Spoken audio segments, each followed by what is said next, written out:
This is Boomer Life on CIL 650. Yeah, but who's going to take the money and run? That's the question. You want it to be you, don't you? Today, we're talking with Jim Doyle, Senior Financial Consultant with Investors Group Financial Services. And for those of you who know a bit about Jim, a big part of the practice that you have incorporates a multi-generational approach to money. And to do that well, you need a team. And we're going to hear in a couple of moments from your associate, Paige Brettel, who comes to us from a younger perspective. And that's okay to say because we've lived long enough, Jim, to say she is a millennial, even if we forget how many generations ago that might be. But let's talk a little bit about, we were talking in our last segment about some of the planning, some of the things that you have to do in consideration, retirement, if you operate a business. And we need to put some things in context here. You have raised the issue. Today's new buzzword is bringing value. And people all over are asking the question, how do you bring value to the discussion? You know what? I love to go there, okay? Because it really starts by bringing context and talking about goals, flushing them out, okay? It's not about products, okay? It's about having a financial plan that fits in relationship to those goals. This is your blueprint showing how you will reach your goals, okay? Really looking at what those goals look like. Okay, and it includes timelines and your fears and your dreams and your expectations. And it looks at everything from cash flow to risk management to planning for the unexpected to help you better weather the financial challenges that might occur along the way. Now, when you talk about risk management, are we talking about insurance? I'd like to suggest these conversations can start around building a solid financial foundation, but the conversations about the many types of financial products, such as investments and insurance products, I think they fail most people simply because these discussions can be confusing. Okay? And it's not uncommon that people fail to understand how these products would fit into their lives. Well, I think that's it's a valuable point. I know in my own experience, and I know that you will never say anything disparaging about anybody else in your business, but I can say from my own experience that not all advisors are created equal. That some are, their philosophy, maybe their company, their organization is bent on selling products, but one product is not going to suit all. Fair comment. All right. Okay. So instead, I guess the discussion should be on what your goals are, where you want to go in life. I think in the face of changing economic conditions, okay, the benefits of a documented financial plan, they're unknown, unfortunately, to many Canadians, simply because their lives are just so busy. Good points. Let's take away from this then, you need to find somebody that you can trust to talk about your particular needs, dreams, what service, what products, what advice you can get from that person, who you must trust. We'll keep coming back to that term, trust and relationship, because if you have somebody like Jim Doyle or Paige Brettel, who we're going to talk to in just a moment, about the things that are going to affect your life and you can trust them, then you will trust yourself to come back and ask the tough questions, and then you can find the answers. Okay. Now, Paige, I understand that you are the daughter of accomplished parents. I know that this show has been an eye-opener for me. Some of the things that I've been reading about what you've been doing and how you've gotten here, working with an experienced financial planner like Jim. We're in for a treat as we hear about some of your perspectives coming into the industry. Now, tell us a bit about yourself. You've been all over the world.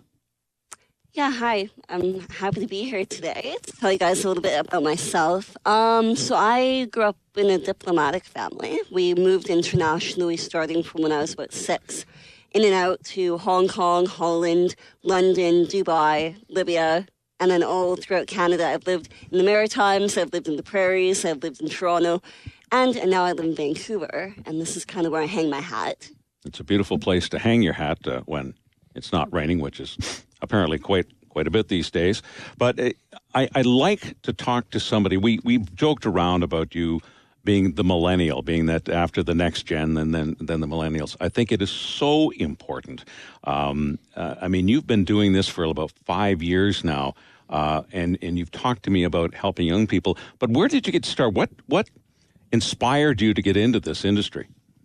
Initially, I wanted to be able to be that person that my parents could rely on, because I feel like, charity starts at home, to put it bluntly. And, you see people's choices that they make and maybe where you can make a difference. And it's been excellent because I have a younger sister. She's 24, and she's going through the student loans and all of that, Ontario student loan government funding. And I'm able to kind of help her have a bit of a stronger start out into the working world that I wish that I'd had guidance with when I was at university.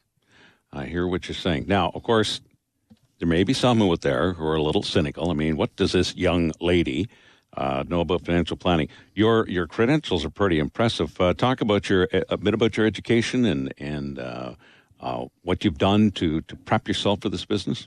So I started out by taking the Canadian Securities course, and I did that as a self-study program. It was quite rigorous, and I followed that up with the life insurance qualification program. So I'm dual licensed. I've got both my investments and my insurance licenses. So when it comes to planning, I can help people on basically every element that they might need. If I could oversimplify maybe, and we were talking with Jim about this, I mean, it comes at some point you have to protect what you've got. So insurance may be a part of that solution package, if you're talking to people.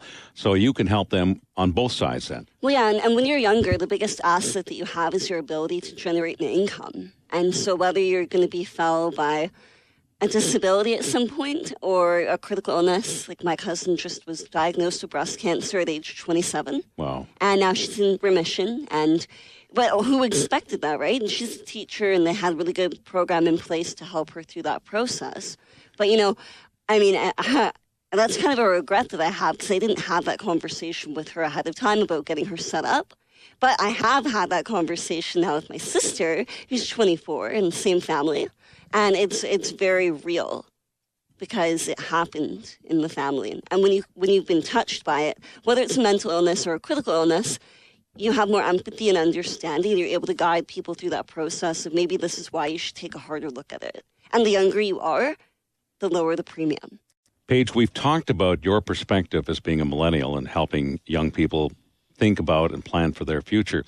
As my dad once told me, there is no equality between men and women. The women are actually superior because they have a lot more to do with the planning and execution of the family plan, if you will, and that they understand more and are probably more likely to take action to get something done.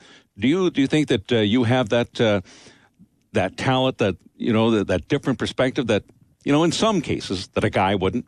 Oh, definitely.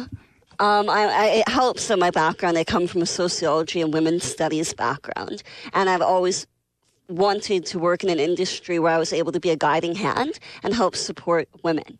And, women empowerment is just so critical to me.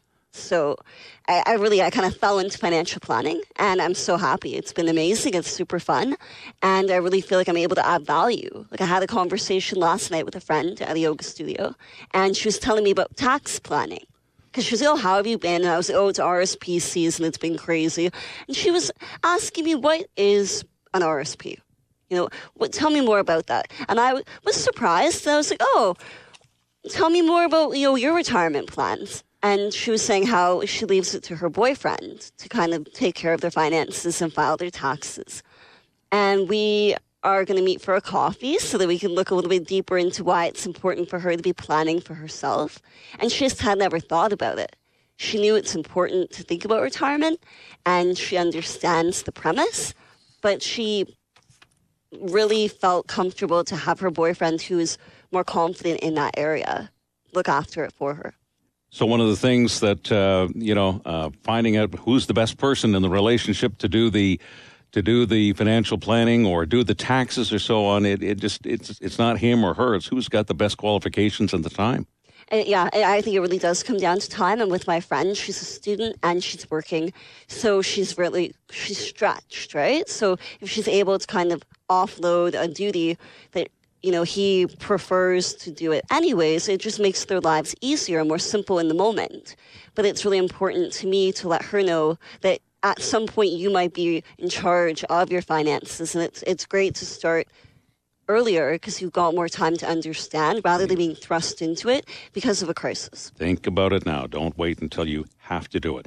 Well, I know that you both have just gone through a crazy season. This is getting, people ready to get their tax packages. They've, get those investments in or get those contributions in for into their plans so they don't have to pay any more tax than they have to. And one of the things that I have heard many times, and I think you subscribe to this, while you're talking about it, while you're thinking about it, while you've just dealt perhaps and should be your financial planner, think about your contributions for the year ahead now. Exactly. I think you said it best when you were mentioning earlier about if you can't measure it, you can't manage it.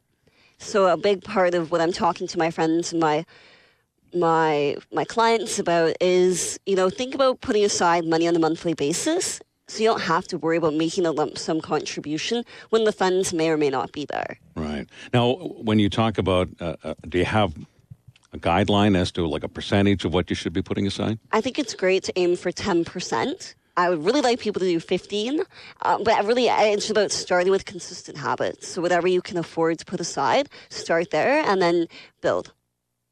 So what I think I'm hearing is set a savings goal, try to stick with it. There's no try, there's only do. Only do. Now, for our listeners who have already retired, does this message also apply to them?